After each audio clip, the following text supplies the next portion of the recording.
Broadway, listen to the Broadway Beat. Broadway makes you want to move your feet. Everybody's tapping into everything that's happening on Broadway Beat. Broadway Beat. Broadway Beat. Broadway Beat. Hello, I'm Richard Ridge for Broadway Beat. Larry Kramer's powerful play, The Normal Heart, has come to Broadway for the very first time. It welcomes back to Broadway as an actor Joe Mantello. Joining him making her Broadway debut is Ellen Barkin, under the direction of Joel Grey and George C. Wolfe. We're here to celebrate with the company on opening night. You can get dressed. I can't find what I'm looking for. Needed? Needed for what? What exactly is it that you're trying to get me to do? You have to tell gay men to stop having sex. Sorry, what? Somebody has to. Why not you? Well, wouldn't it be better coming from you? It's a preposterous request. It only sounds harsh. You wait a few more years, it won't sound so harsh. You realize you are talking about millions of men who have singled out promiscuity to be their principal political agenda. The one that they would die before abandoning. How do you deal with that? You tell them they may die. You tell them. Well, it's a labor of love and friendship with Larry that really spans, 25, 30 years. And when I went to see The Normal Heart first at the Public, I saw him at intermission. I said, if anything ever happens, I want to play Ned Weeks. In the future, if there were other productions, it was so stunning and frightening and brilliant and beautiful. And as fate would have it, Brad Davis got sick very soon after, and I got a call and I went into the show in about 10 days. A writer listens to the audience as much as he listens to the actors. And when they're so quiet, you know you've got them. And that's from the very first preview, you could hear a pin drop from beginning to end. And that never happens in the real world. And so I keep waiting for the coughing to start. I kept waiting for whatever. People leaving, doesn't happen. So I sit there and it's like another person wrote it. And I think, hey, I wrote that. I'm making people cry. That's why I wrote the play, to make people cry. And they're crying. And everybody is brilliant at what they're called upon to do. And they're generous, and they're smart, and they're full of joy, and they're complicated, and they're ferocious, and it's the best of what theater can be. It's the best of what a rehearsal process can be. It's the best of how an audience response can be. It just never should happen again in 2 weeks. Harry, give us a number, we'll call you back. Philip, can you hold on? Graciela, you tell Senor Hiram I've been holding for Diaz Minutos, and he called me. See, do you know where St. Vincent's is? You get your ass there fast. I'm going to send you a crisis counselor later today. I know you're scared, honey, but just get there. Call him back! Mickey, do we have a crisis counselor we can send to St. V's around 6 o'clock? No. Shit. Hiya, how you doing? Hi, boss man. It's Kessler in San Francisco. Louder, Harry, it's a madhouse in here. None of the volunteers showed up. Mystical. Oh dear. No kidding. Oh dear. Ned's not here yet. The mayor of San Francisco has just donated $4 million to their organization. We still haven't met our mayor yet. We met with his assistant about 4 months ago. George C. Wolfe is the most inspired and inspiring director I have ever worked with in my life. I never want anything better. He's it. It's extraordinary. 12 days of rehearsal, 10 previews. Here we are. The cast is amazing.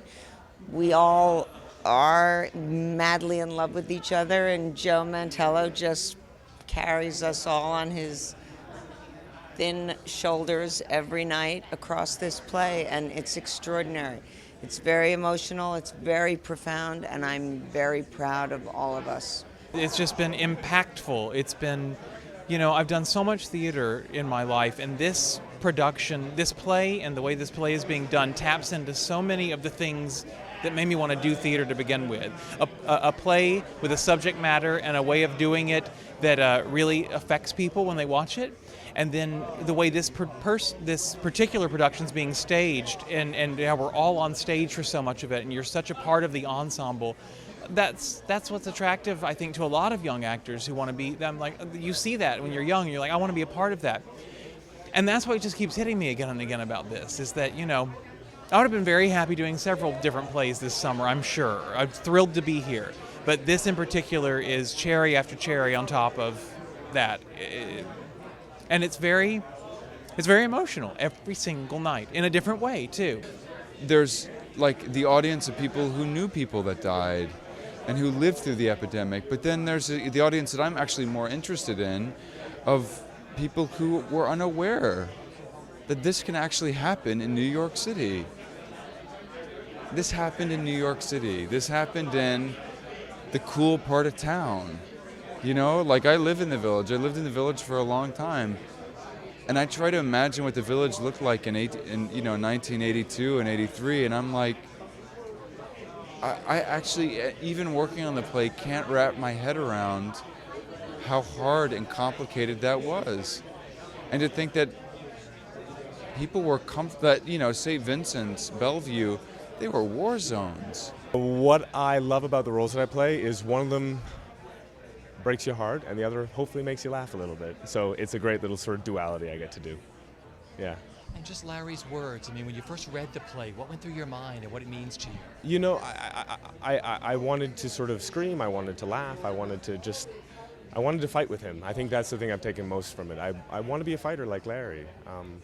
I want to have that strength, and after seeing the show every night, I feel like, I'm a little stronger. I'm a little bit more reminded about what it takes to really be strong. So when I stopped acting 16 years ago, I left it behind. I won't say gladly, but I was just finished. And over the years, whenever anybody asked me, "Do you miss it?" I would say, "Not really," but I do regret not having the opportunity to play Ned Weeks in The Normal Heart.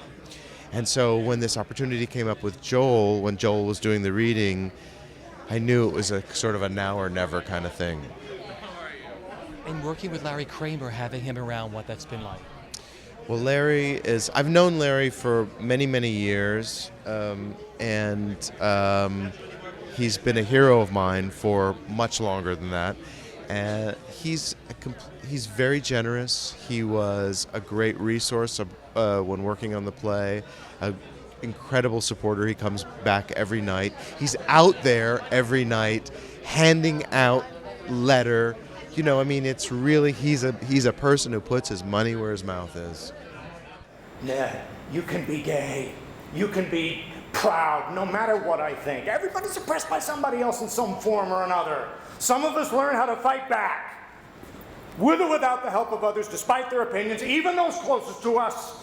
And judging from this mess your friends are in, it's imperative that you stand up and fight to be prouder than ever. Can't you see that I'm trying to do that? Can't your perverse ego proclaiming its own superiority see that I'm trying to be proud? You can only find room to call yourself normal. You make me sound like I'm the enemy. I'm beginning to think that you and your straight world are our enemy. I'm furious with you. And with myself, and with every goddamn doctor who ever told me I'm sick and interfered with my loving a man. I'm trying to understand why nobody wants to hear that we're dying. Why nobody wants to help. Why my own brother doesn't want to help. $2 million for a house? We can't even get 29 cents from the city. You still think I'm sick, and I simply cannot allow that any longer. I will not speak to you again until you accept me as your equal, your healthy equal, your brother.